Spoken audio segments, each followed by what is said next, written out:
जैसे कि आपको पता है कि हमारे चैनल का नाम ही देसी विदेशी लाइफ है, तो आज के व्लॉग की वाइब भी देसी विदेशी ही है।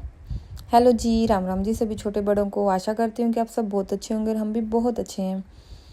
तो सुबह उठते ही हमने पराठे और चाय के साथ अपने डे की शुरुआत करी। वो कहते हैं ना, हमें जब तक रोटी ना खाएं हम तब तक नहीं पता लगता कि सुबह हो गई है या नहीं हो गई है। खा पी के हम निकले सिटी सेंटर की साइड थोड़ा घूमने, लेकिन जैसे ही वहाँ पे गए तो यहाँ पे बहुत सारे कबूतर थे। और सबसे बड़ी बात थी कि यहाँ पे आज ये एक गोरा जो कबूतरों को हाथ में दाना रख के उसको हाथ पे बैठा के खिला रहा था। जब मैंने देखा तो मेरा मन हुआ कि मैं इस चीज़ को रिकॉर्ड करूँ। जब मैं रिकॉर्ड करने लगी तो उसने सारे कबूतरों को उड़ा दिया, पर मैंने फिर भी वेट किया कि एटलीस्ट ये बैठाए, क्योंकि इसके फिर से थोड़ी देर के बाद फिर कबूतर इसके आसपास इकट्ठे हो गए थे। मैंने बहुत वेट किया कि ये दोबारा से वही चीज़ होगी, लेकिन नहीं, ऐसा कुछ नहीं हुआ। फिर मेरा ध्यान गया वेदर की साइड। वेदर बहुत साफ़ और बहुत अच्छी हवा चल रही थी।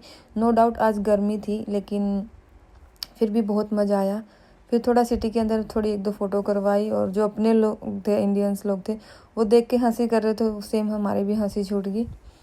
फिर हमने देखा कि इनकी एक लिफ्ट बंद हो गई है। ये नहीं कि गोरों की कोई चीज़ें ख़राब नहीं होती, यहाँ पे भी होती है अपने इंडियंस के। इंडिया में तो होते फिर जुगाड़ लग जाता, लेकिन इनका जुगाड़ नहीं लग पाया। ये मैकेनिक से ही करवाते हैं। हम यही बात कर रहे थे यहाँ पे कि अगर इंडिया में होती तो कोई ना कोई अभी तक पेज पुर्जा लेके बैठ जाता, लेकिन ये जब तक इनकी काउंसिल या फिर जो भी इनका है वो इस चीज़ को नहीं श्योरिटी देगा, तब तक मशीनों के बगैर इसको ठीक नहीं करेंगे।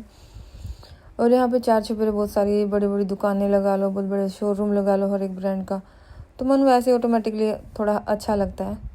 फिर वापस घर की तरफ आए तो मुझे याद आया कि मैंने अब की बार तेल बनाया था बालों में लगाने का, जो मेरी मम्मी मेरे को पहले लगा के देती थी, और ना मैंने पानी बनाया था जो अजवाइन जीरे का होता है, उसमें बढ़िया अपना हाजमे के लिए ठीक रहता है कभी कभार।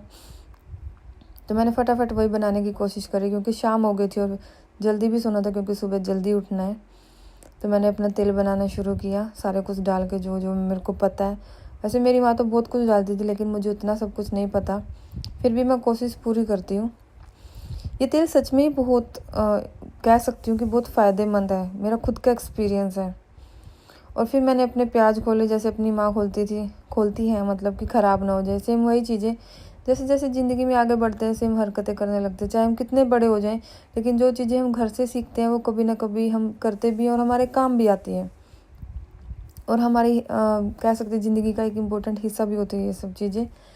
तो ये सब करके मैं अपना तेल संभालने लगी कि कहीं जल ना गया हो, लेकिन मैं तो फ्लेम ही कम छोड़ दिया था। तो बाद में अंकित ने उसका फ्लेम हाई किया, और फिर वो अच्छे से भुनने बाद में शुरू हुए। पहले तो मैंने सिम पे छोड़ दिया था, मुझे ऐसे कैसे मिला। और मैं प्याज इतनी तसल्ली से कर रही थी साफ़, ताकि कि मेरा तेल है जो रेडी हो गया होगा।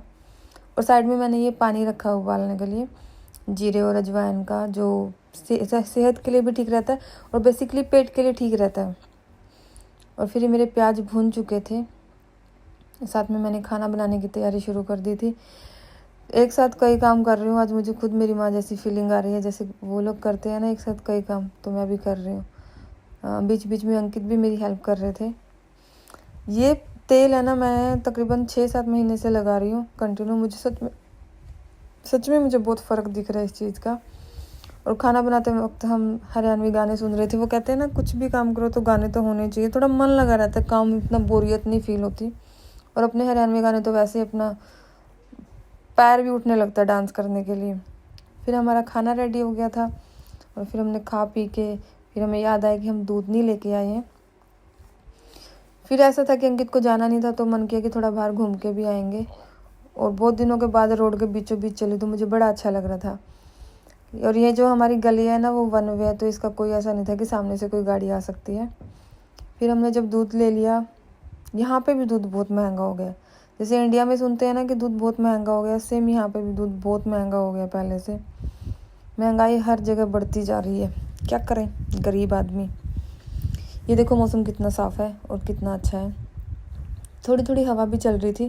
और आप यकीन नहीं करोगे, ये शाम के 8:30-9 के आसपास का टाइम है, लेकिन 1% भी नहीं लग रहा है कि इतना लेट है। पहले तो इससे लेट तक भी अच्छा सा मौसम रहता था, अब तो दिनों में फ़र्क आ गया। और फिर मैंने कुछ बनाना शुरू कर रखा है क्रोशिया से, जैसे मैंने आपको पहले दिखाया था, मैंने फिर वही कंटिन्यू किया। मैंने बीच में रिकॉर्डिंग करना ही बंद कर दिया था क्योंकि टाइम नहीं होता था, लेकिन मैंने आज सोचा है कि मैं डेली रिकॉर्ड करूँगी छोटे छोटे मोमेंट और मैं पोस्ट करूँगी। तो आप लोगों से मेरी रिक्वेस्ट है, मुझे लाइक करो, शेयर करो, सब्सक्राइब करो। Thank you. जय श्री राम।